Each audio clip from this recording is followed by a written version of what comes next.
Hold on. Before you watch the rest of the video, I have a new site on Tippy where you can see lots of unseen videos and more. Link in the description. Don't miss out. Join the team and enjoy the video.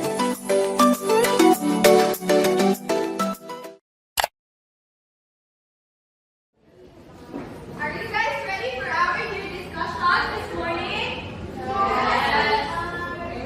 Okay, before we delve into our discussion, may I request, or can anyone in the class give me a recap on what Miss Chico discussed last week? Okay, Barry? Mr. Chico discussed last meeting about the different communication styles. He mentioned, as far as I remember, assertive and emotive. Okay, thank you for that. Any additional information? Okay, Juliana? Additionally, so she also discussed about that considering and experimentation. Okay, thank you. So this morning, we will continue with the tips. But on the third one, which is tips for people with a direct communication style. So the first one, please read everybody. Try to listen carefully to others. Avoid interrupting. Okay, so people with a direct communication style tend to be on point, or they want to be direct to the point, and they forget to listen to their groupmates or to the other person. So the first tip, try to listen carefully to others. And good morning, Jaya. Okay, so the first tip, try to listen carefully to others. Avoid interrupting. So we all know if somebody is talking, we should listen. Okay, very good. When somebody is talking, we should listen and we should avoid interrupting them. Because how would you feel if you were talking and the other person you're talking to is always interrupting you? Okay, Miss Jessa? Okay, when you're talking and the other person is always interrupting you, you will feel disrespected. So the second tip is, please read, Jaya. Allow time for chatting at the beginning. Okay, so it is important that when you're having a meeting, you will have a short chit chat at the very beginning. You will not go directly to the, what are you gonna talk about that meeting? It is important to have a short chit chat for hindi siya super awkward now when you go to the meeting or when you meet with your I think it tells us that it is important to notice or to take note that people you are talking with have different opinions and could have a say in your topic. So it is important to know that you should, it is important to consider when talking with someone that you are not the only speaker in that conversation, but also that they are part of that conversation, thus they have the right to express. Okay, thank you for that, Barry. That's right, no? When you're talking with your group, it is very important that you will acknowledge their ideas, their opinions. Like, you're not the one na mananastorya sa group. It is very important to listen to their ideas as well. Like, maybe it might help on your kanang we discussed. So the fourth one, recognize that brainstorming can be effective and it's not a waste of time. Do you agree that brainstorming is effective and it's not a waste of time? Yes. Okay, can I hear from Riza? Do you agree that brainstorming is effective and it's not a waste of time? So I after work in the relationship because in our workplace we need to have a good relationship in order for us to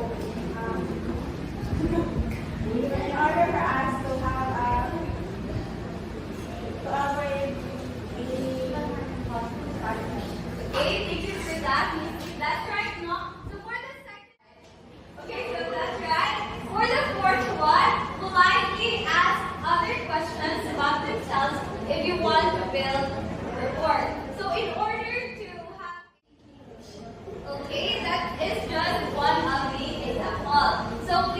Pidgin, everyone. What is Pidgin?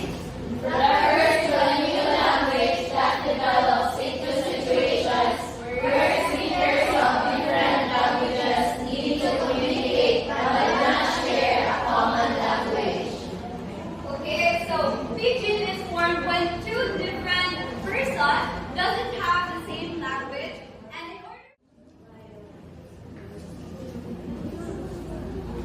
It is language.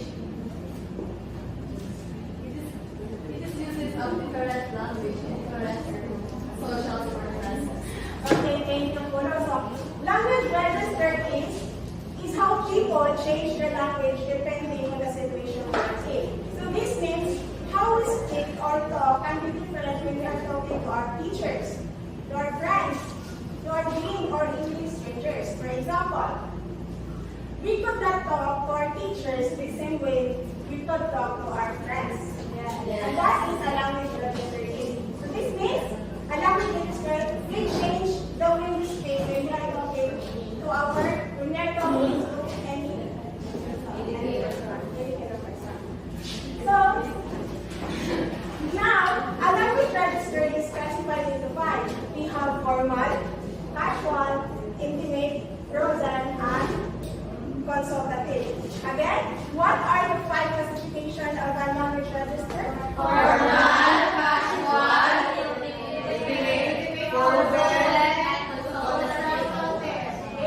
That's right. So continue the discussion. Mr. Borda will discuss the five classification of language register. Alright, so I know guys that you already have an idea of what is language register, right? Alright, okay, so I want to hear from Aragones. What is language register based on these bangka discussed? So I think In your own words, please. sorry ma'am, but I think language register is characterized by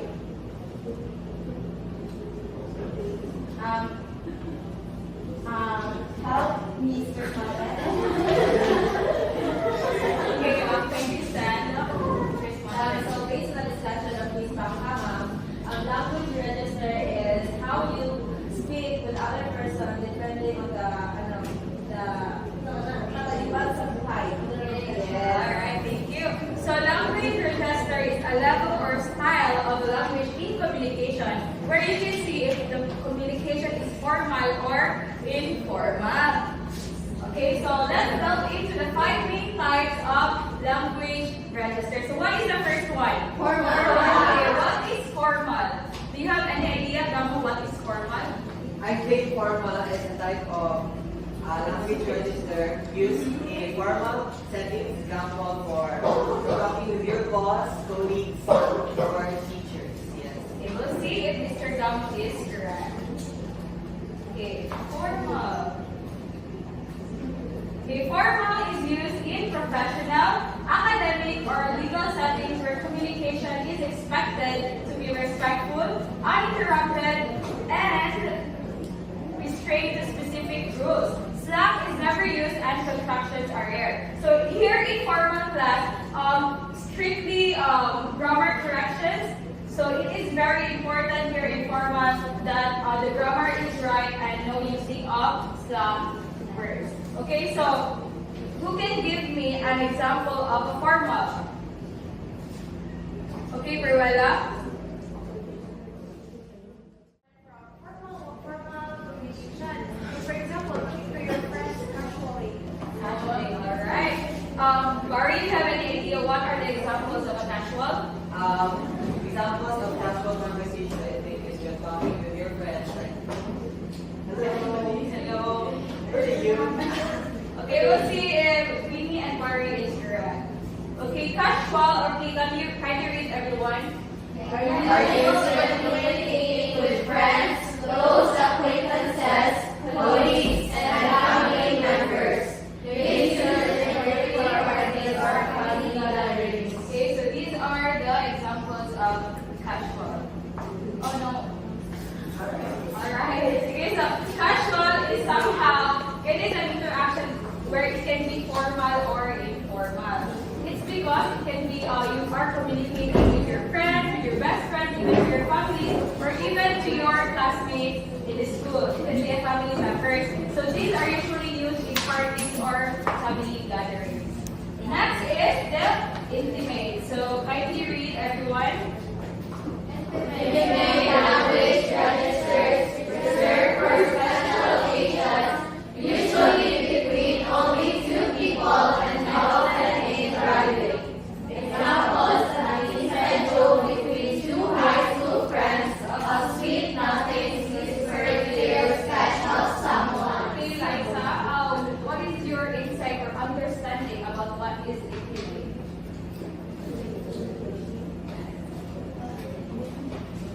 Intimate for me is when you're talking to special someone like your boyfriend or what.